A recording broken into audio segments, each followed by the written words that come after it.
Okay, welcome everyone. Thank you so much for joining us. This is the Bed-Stuy Create and Connect Fund informational session. My name is Erica Rawls. I'm the Programs Associate at the Laundromat Project. And before we get started, I would just like to point out that we have live transcription available. That's at the bottom of the screen. It should be popping up for you there. And we're joined by two of my colleagues, so I will let them introduce themselves. Everyone, good to be here. My name is Sibel Chicotencaut. I'm the Community Engagement Manager here at the Laundromat Project. Welcome. Thank you. Good evening, everyone. Thank you for joining us. My name is Atue Ramos Fermin, and I'm Director of Programs at the Laundromat Project. Good evening. Great, thank you. So the three of us will be switching off presenting the slides that we have for you today. And we would like to begin with a land acknowledgement. So we at the Laundromat Project respectfully acknowledge that our primary location of operations at 1476 Fulton Street in Brooklyn, New York, sits on the occupied and unceded lands of the Canarsie, who are part of the Munsee Lenape. We recognize them as the original stewards of this land and pay respects to their elders, past, present, and future. I invite you to join me in acknowledging the histories of the land where you are currently gathered and pay respect and gratitude to its original stewards. So like I mentioned, this is the information session for the Bed-Stuy Create and Connect Fund. And throughout the session, we'll be walking you through a presentation with slides that will also be describing for you. So this slide uses blue and white graphics with waves that the LP uses as part of our graphic identity and a motif that will show up throughout the slides today. The slides also includes an illustration of people hanging out on a stoop, an image which demonstrates the importance of community connecting and building that we'd like to catalyze through the fund. So in the chat, we'll share the presentation slides so that if you'd like, you can also follow along that way or review them later. And we'll share the link to the fund application through Submittable. Great, so I'll pass it on to Sibel, who will take us through the agenda for tonight. Thanks, Erica. And if we go to the next slide. Hi again, the current slide just shows a little bit of our agenda for tonight. What we'll be doing is sharing a little bit more about the Laundromat Project, which will also refer to the LP throughout the presentation. And we'll provide a little bit more grounding as far as who we are. And then we'll give you an overview of the Create and Connect Fund, and also be reviewing eligibility guidelines for the fund, as well as a timeline and how to apply, and share a little bit more about what kinds of proposals we're looking for. And at the end, we'll open it up for Q&A in the 15 minutes. But of course, throughout this course of time, as we're speaking and going through slides, if you want to ask us questions in the chat, feel free to do so, and then we'll respond to them at the end.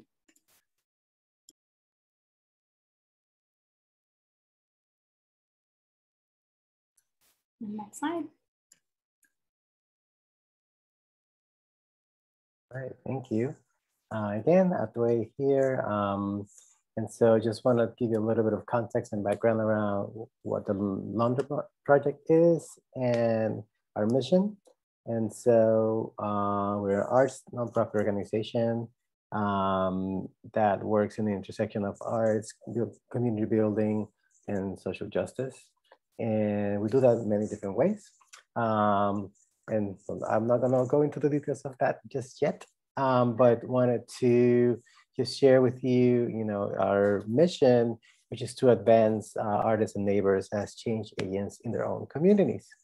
And so moving to the next one.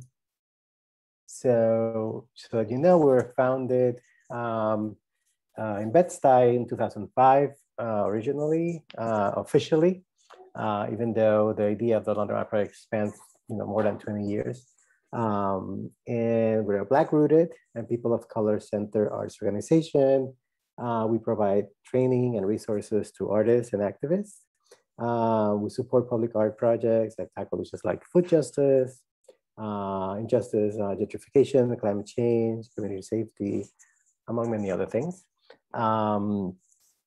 And so that gives you kind of, a context. And the idea of the Laundromat project also comes from the idea that we are where people already are gathering. So laundromats originally were this place where folks were, gathering to the laundry, and it became a place for folks to engage with art and community. So that's how we started.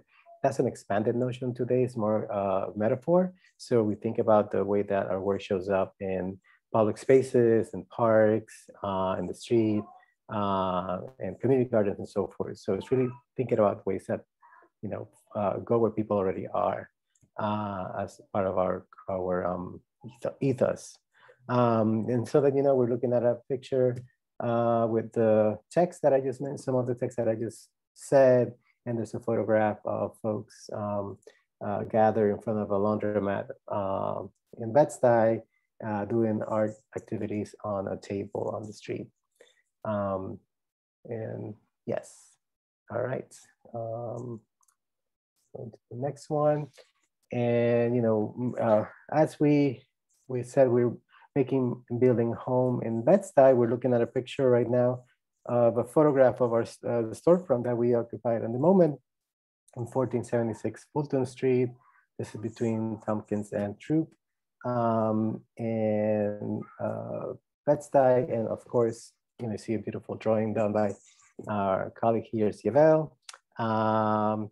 And also you see, it's a two-story building and just a regular storefront with a glass window. Right now, you can't see anything inside because it's under construction.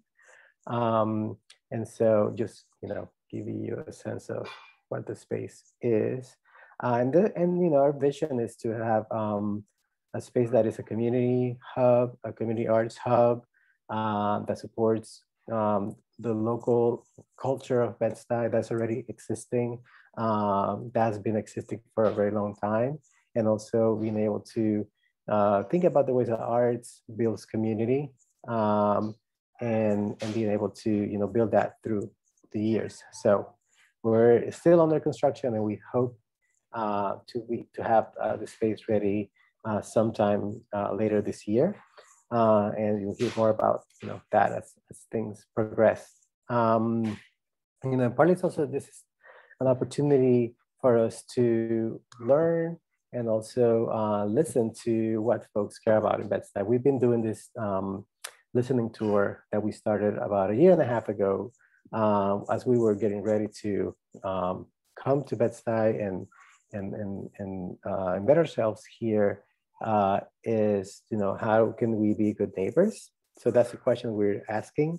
There's a question that we've been talking to different people from different areas of the neighborhood, from artists to other organizations, to community leaders, to neighbors. And we're in this, great moment where we're envisioning with the input of community. And something I would just say, we're a learning organization. And the thing is, what that means to us is that we're, in this listening stance, and we'll continue to do that throughout. It's not like we listen and then we do the thing and then, it's over. It's an ongoing process where we'll be, adapting and doing that work. And we want to be intentional and take lots of care to be supportive of Bed-Stuy at the moment. So just wanted to just say that. And the idea is that we are able to also think about the ways that community has their own creativity, their own way of, showing up in art, their culture, and being able to support that. And this is part of this funding opportunity that we're putting together, that is thinking about who's doing great work. And we'll talk more about the details in a minute, and who, is already doing that. We don't need to come and bring our things, our artists or something like that from the outside. We want to support folks already in the community doing work. And this is part of that mentality, that thinking. And so I wanted just to share that for now. And I pass it over to my colleague, and to the next slide. Okay, thanks, Otsue. Okay, so let's jump into the Create and Connect Fund and get into the what, why, and how. So on this slide is the same illustration of people hanging out and gathering on a stoop, also by Sivel, that we described at the beginning of the presentation. So the BedStuy Create and Connect Fund is a community microgrant fund for creative initiatives and projects that are rooted in community, foster connections, and ignite conversations or collaborations. The purpose of the fund is to support or seed the creative ideas and civic actions of artists, cultural practitioners, community builders, organizers, and makers in Bed-Stuy. We will provide 10 to 11 projects or proposals with $1,000 each. And there will be 2 cycles of the fund this year. So if you do have a project or an idea that might not begin until later this year or at the beginning of next, you can choose to apply for the fall cycle instead of the spring. And you can go ahead to the next slide. Okay, so now we'll talk a bit about eligibility. On this slide, we've listed who is eligible to apply for the fund and what kinds of projects are considered eligible. So starting with the who, the Create and Connect Fund is open to self-organized groups or collectives, meaning informal groups. So this could include a sewing club or a writers group, for example. It's also open to formally organized groups like block associations or tenants associations. And lastly, individuals are also eligible to apply as long as they're 18 and older and they live, work, or are otherwise committed to and invested in Bed-Stuy. So you don't have to live in Bed-Stuy currently to apply, but the project does have to have an impact in Bed-Stuy or engage Bed-Stuy residents. Next slide. Okay, and then, oh, oops, actually, can you go back? I think I missed the, yes, thank you, sorry about that. Okay, so I skipped the what. Okay, so what projects are eligible to get funded? Proposals must be responsive to or centered within Bed-Stuy neighborhoods and communities. So this is a hyperlocal fund. We value the legacy embedded in place, which just means that being responsive to and impacting Bed-Stuy and Bed-Stuy residents is really important to us and what we're hoping this fund can support. So proposals must also focus on community building, community recovery, or collective wellness within Bed-Stuy. And I'll let Atue kind of talk a little bit more about that. Thank you. So, one of the things, we have our tagline, which is, make art, build community, and create change. And, that summarizes the goals of our organization and what do we care about. And I think that what we're trying to do with this grant, with this fund, is to be able to think about the ways that arts and culture in particular, and then expand the notion of arts and culture, doesn't have to be a trained artist or something like that. We're thinking about all the ways that culture shows up in the neighborhood and in the community, and finding ways to support, art making, culture making, that is about building relationships, that is about making connections, that is about, having folks, be, as we say, turn strangers into neighbors. So that's at the core what we mean when we say collective recovery, when we say community wellness, when we say all of those terms, we basically what we mean is we want this to be able to build community connections and build strong community connections. So that's what, is at the basis, at the core, at the foundation. And of course, through arts and culture, and that's what we just want to amplify with this. So in a nutshell, I'll pass it on back to you. Yeah, and then the last bullet is just about incorporating elements of art and creativity. And so you could go to the next slide, Atue. I'll just get into a little bit about how we define art at the Laundromat project. We have an expansive definition of art. And on this slide, we also included an image of an artist making artwork with children, just to illustrate that we also value community building and connections as forms of art. So the other ways we define art are as visual, media, literary, and performing arts, as well as curation, scholarship, education, healing, community organizing, cultural traditions, productions, and practices. And you don't have to consider yourself an artist to apply for the fund, but just think about ways you could potentially incorporate some of these practices or elements into a project you might propose. So on the Create and Connect Fund page on the Laundromat project website, which we can share in the chat, we list specific art forms in many different categories of art that you can reference as examples that might give you more concrete idea of what we might be talking about here. Yeah, and I'll pass it to Silo. So again, if we could go to the next slide. Great, so Erica ran us through, what kind of projects are eligible. I'll run through projects that are ineligible. And the current slide just shares an illustration of some brownstones, and I'll go over what kind of scopes we're interested in supporting. And I'll also say that while this is our pilot year, of course, in the future, this fund is prone to change and to winding its scope, to maybe changing its focus. But since this is our first year that we're launching this, we really want to support ongoing community building work that's already happening in the neighborhood. And so I'll run through things that may not be eligible. So projects that don't qualify for the fund are solo productions of artworks that are made for personal practice. For example, an artist who's working on a series of paintings for their own portfolio, or maybe they're applying for an exhibition that is not necessarily community oriented or is collaborative with other community partners. Another thing is proposals with no involvement, impact, or engagement with additional stakeholders or a broader community. For example, a proposal for a public mural to advertise a sale, or something that doesn't incorporate community input or lacks a sort of participatory design process, so that you're working with other community members. And in addition, for this year, and again, this can be prone to change for future years, but we will not be supporting projects, events, or activities that require an admission or participation fee, only because for this first year, we want to ensure that the projects that we support are ones that are accessible to experience for everybody.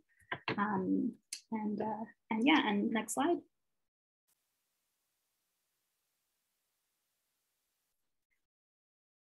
And then this other slide just shares a little bit more about who it is that we'll be prioritizing within this application process. The current slide has an image of our new space, 1476, or an illustration of 1476 Fulton. And the text next to it just has some of our considerations. We definitely see this fund as a way to counter structural and systemic injustices in Bed-Stuy. Which means that we will be prioritizing applications with project leaders who are born or raised in Bed-Stuy, that are generational Bed-Stuy residents, or residents that have lived in Bed-Stuy for more than 10 years. We'll also be prioritizing individuals who identify as Black, Indigenous, Native, and/or people of color. We'll also prioritize individuals within the disability community, including immunocompromised individuals. And we'll also be prioritizing individuals who identify as LGBTQIA+. Next slide.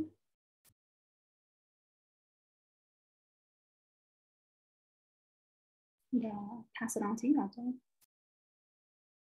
Thank you. And just a quick, and let us know if you have any questions. Anything comes up in the chat, we'll be happy to, take them as towards the end. But any moment, anything that comes out to you, feel free to share. And so, how to apply? How does that work? I'm just showing there's a timeline here on the screen. There's the website you can go to, and I think it's already on the chat, and that is the Laundromat project.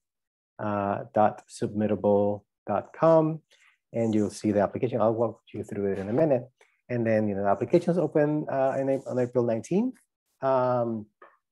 Today's the info session, and we'll have this recorded and posted online for future reference. So folks that couldn't make it today. And then there's a support workshop session on May 6th, and applications close on May 16th. And then we'll take time to deliver, make a selection and in the beginning of June of this year. And so one thing to note is that if you have any particular questions about your own application or your own project or anything like that, we'll be happy to get on a phone call with you and support you that way. And so let me just take a moment to go through the application for a minute just to show you what does it look like. And so, once you go to the website, you will need to create an account with your email, and it asks you for your address and your phone number. And after you do that, this is what you'll see. And this is basically, the description of the grant with all of the things that we've been discussing here tonight, the guidelines, all of that. I'm just going a little fast, but basically this is what that is. Eligibility, everything that we just said is right here. So you can also go through that. And then right at the bottom of that, you'll see the application. And it's very straightforward. Fill out your name, all the things there. If you're, working as an individual or within a group, for example, social media handles and things like that. If you have those, not required, but just let us know. And then, description about the group. There are word limits. One thing I want to say is just a recommendation. If you want to, take the time to do this, if you have a Word document or a text, editing software, whatever that might be, to answer the questions in a separate, place before putting it here, because sometimes, internet might go down, the website loads and things like that. So it's just for you to have a safe place to keep the information, just in case, as a backup. I would recommend that. And then you can copy and paste into the application. But there's word limits, so just make sure that that's gonna be there. And then there's a series of questions around what will be supported, like what's is it to pay folks? Is it to buy supplies? Is it to buy food and things like that? And there's a space to add other things that are not listed. And that doesn't mean that if it's not listed, it's not going to be funded. It's just that we would like to know how you're planning to support your project. And then, one thing just to know too is that the question around define your project's community or audience, and that is, and just to say, be as specific as possible. That is very important. What is your relationship to the audience and the communities you work with? Is super important that, you just say, I want to work with Bed-Stuy. And Bed-Stuy is such an incredible and big place. And so the more specific that you are, the better it is for your project. So just make sure that you be as specific as possible. If it's not clear, it's okay, but a sense of that would be helpful. Any partners, and then how are you planning to engage folks? That's so important just to think about that and be clear. And how it's going to be, because of course there's COVID and there's things that we have to consider around safety, if it's going to be in person, if it's going to be, digitally, virtually, or analog, whatever way, shape, or form you're thinking about that. And there's some questions around that. And then just a general timeline. Oh, this project is going to take, over the course of the summer, over, any other time.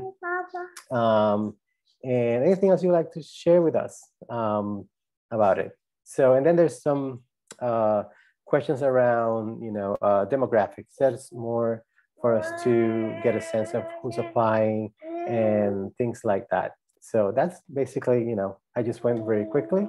But wanted to give you a chance to see how things look like. And yes, and I'll pass it back to you. Thank you, Anthony.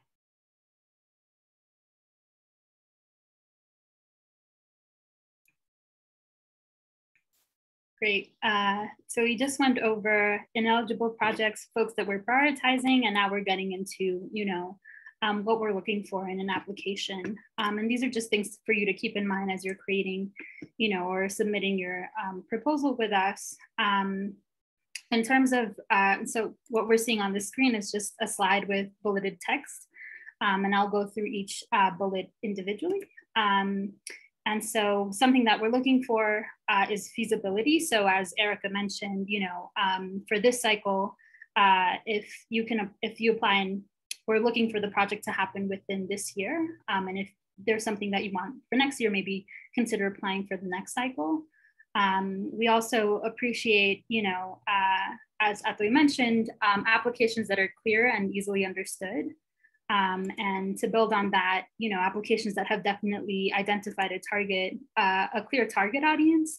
So not just impacting Bed-Stuy as a neighborhood, but who in Bed-Stuy, what kinds of communities, be as specific as we can.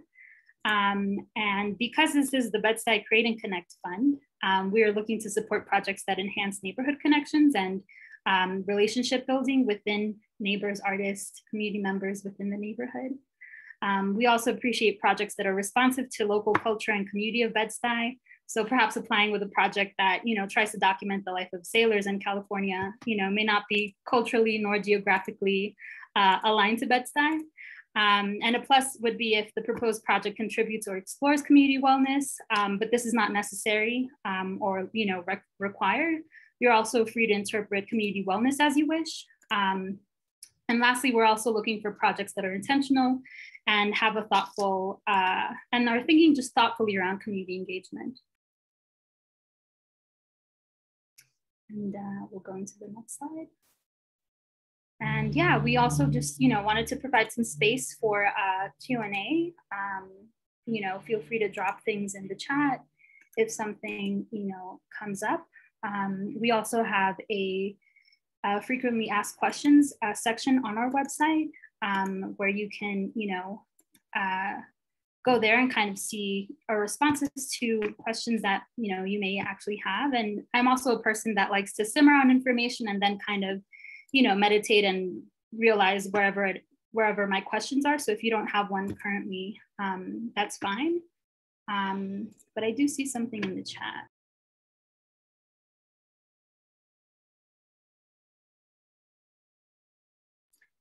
Which reads, can applicants apply to both cycles?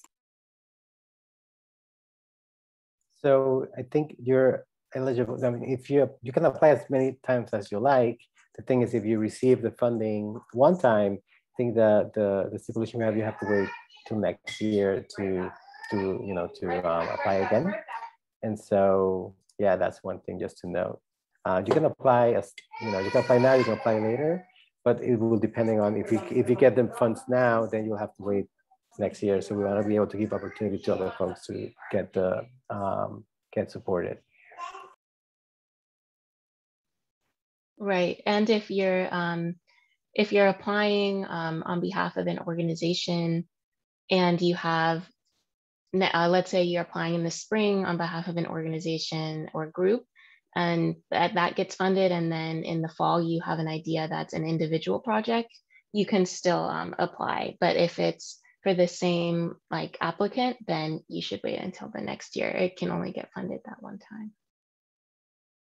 So let's say Sierra, Erica, and me are applying together, and it can be an informal group. It does not have to be, someone with a nonprofit or denomination. You can be self-organized. Let's say we are the ones, we apply for a grant, we do our project and all of that, and then let's say on the next cycle, later in the fall, Erica wants to do a project again, but on her own. That is not related to our project that we did together. That is possible. So as long as it's not the same project done by a different person within the same group, it is possible to apply, just as an example. Another question. Yeah, and then you don't have to be incorporated officially or anything like that. So an informal group, is also welcome. Yeah, so you could be a collective, a block association, a group of friends that have always been doing something in the neighborhood and just want to get some more funding to do this project or a project yeah, so you don't have to be a formal body of folks. Yeah, and then I see Brittany asked, how can applicants set up a one-on-one session? So actually, Atue, if you go to the next screen, you can feel free to email us at community@laundromatproject.org. Thanks, Yvel, putting in the chat. So we'll be available to set up a one-on-one session whenever we can find a time, scheduling. But we also have another opportunity to support people through their applications, whether it's a technical question about submittable, or maybe you just want feedback on your project idea. Next week on Thursday, May 6th, from 6 to 7:30, we have an application support session set up. So that'll also be a time where LP staff will either in small groups or one-on-one, depending on how many people want to attend, will provide support and answer any specific questions. So we'll be available then too. And I'll drop the registration for that in the chat as well. It's also on our website.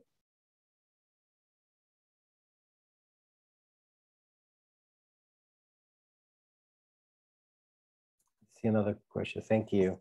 And and the phone number, you can leave us a voicemail and we'll get back to you as well. Let's see. Could needed supplies be paid for a project in lieu of the regulatory financing? Not sure if I understand the full question, but you can pay for supplies. You can, if you need to buy anything that has to do with the project, things that might help you with that, that could, pay for it. Yeah, you can do that. You don't need to be part of this info session. So just the next question. Also, if individuals group have missed this info session, no, it's not. Actually, we'll be recording and then we'll put it on YouTube so folks can have reference to it if it's helpful for them. It is not required for you to be able to come here to this session to apply. It's not a requirement.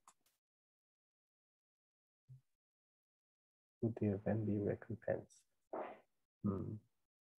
Can you say a little more about that? No, it's fine. This is what we're here for. Payments refunded. In payments to folks, or just making sure I got the question. Oh, is it asking like how will you be paid? Oh, yes. As in, okay. So the way that it works, it depends on, we'll do it on a project by project basis. So in the way that you can pay the materials, whatever you're gonna do, and we refund you to that, or we can order things for you if you can't upfront that. And I think that there's also we can do some we call it break out the payments as well to help with that. So I hope that answers.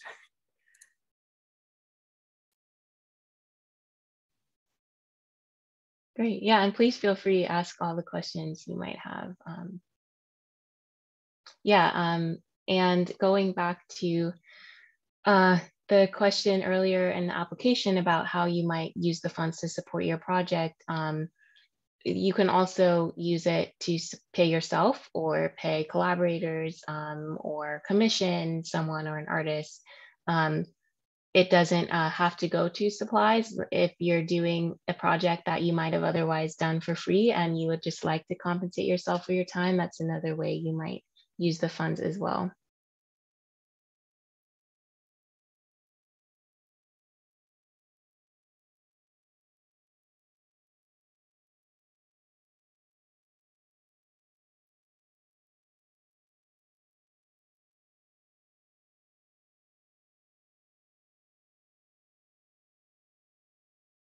Any other questions? Okay, go ahead.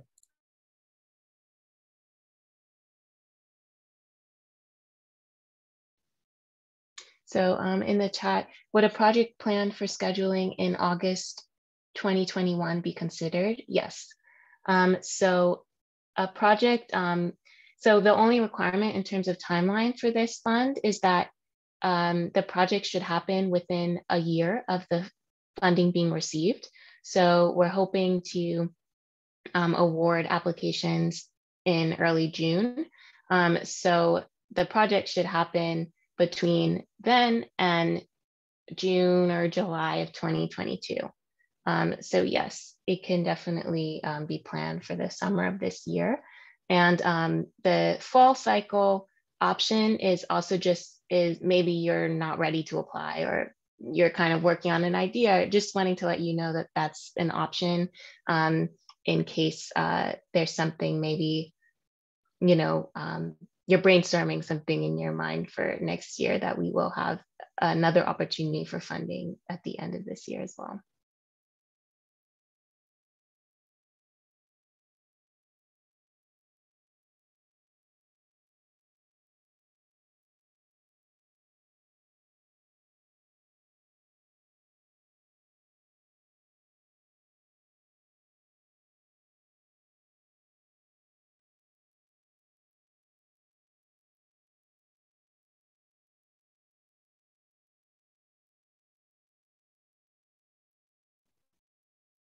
Are there any last questions?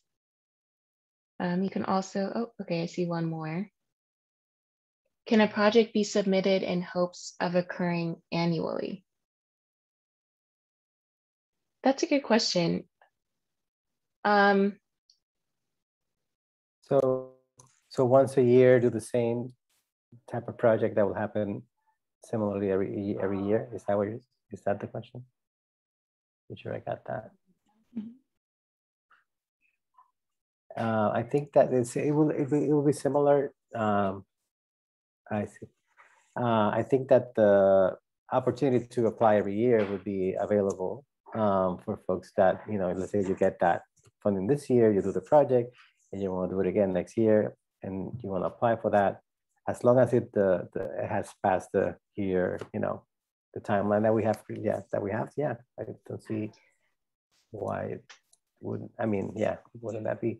And just to say, you know, we in terms of the decision-making process, and I don't think we've talked about that, there's folks on the Laundromat project staff that would be, you know, looking at the applications and so forth. And there's other folks outside of the organization that would be also looking at the applications. So we'll have some eyes that are, you know, it's not only us making the decisions. And those folks will rotate every time. So that means, let's say if you don't get this time, you apply, you don't get it. Next time you can, you know, in the fall you apply, there'll be a different set of folks that will be looking at the application. So, you know, so those can, you know, you have the different opportunities. We always say, if you don't get it one time, apply again, because new eyes will see it, and they might see, you know, something that the other folks didn't see, and, you know, and things like that. Yeah, and just to add on to that, Atwe, we would prioritize new projects. You're welcome to apply again during the next year, but we might prioritize funding projects that haven't already been awarded, just to have that information.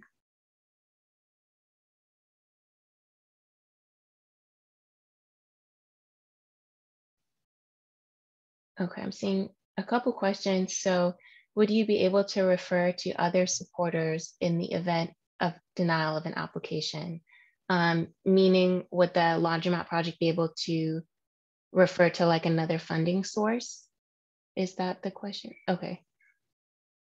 Yeah, I think that could be a conversation. I think one of the exciting things about this opportunity is that we're pretty much going to learn what people are interested in running in the neighborhood, and if that's a need, if creating more of this like capacity building for community members within Bed-Stuy, and, you know, for future projects, if that's a thing.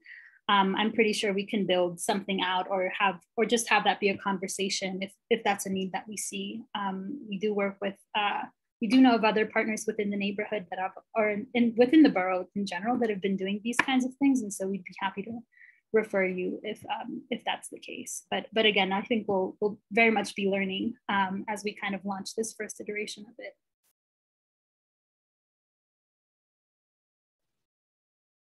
And then another question says, will applicants be given a reason for not receiving the award?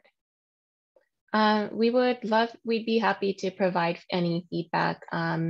How Atue touched on the review process, so it'll be a combination of LP staff and external review members, so BedStuy community leaders. And during the review process, they will be looking at some of those kind of guidelines we went over, that CFL went over about what we're looking for, and also providing, there's a space for each of us to provide comments and feedback, questions. And so we are more than happy to jump on a phone call or send an email with anyone who applies to give that information from the review committee about why their application might not have been selected. You know, and just to say, it will also depend on how many we get. So it might take a while for us to get back to you if you didn't get it. So just, you know, bear with us. We're a small team, but we definitely love to give you feedback. So, you know, it might take a moment, but we definitely want to do that.